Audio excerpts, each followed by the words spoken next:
Now I'm going to move on to starting with the weapons, getting them to a decent overall silver gunmetal kind of shade, and then working on some details after that. So to get to the silver element done, I'm going to be using Enchanted Steel, Necron Compound for dry brushing, and then Nuln Oil to shade it back down.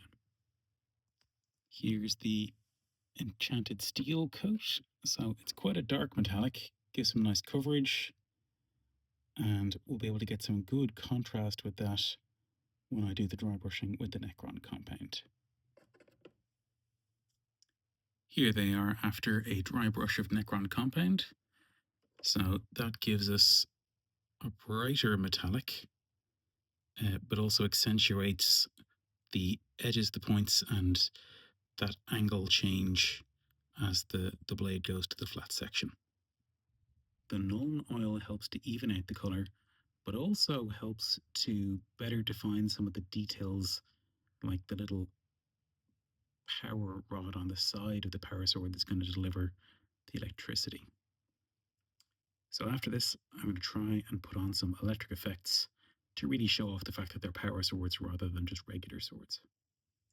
So the first step of the electric effect is to use a pale blue colour here, like Temple Guard Blue, and just put a dot of it on the little power bar on the side of the power sword, and then just drag out in a fairly jagged style some relatively thick lines in the Temple Guard Blue. And then to make the lightning effect, we'll progressively add whiter versions of the blue that give us that more lightning look that'll sit inside those thicker lines.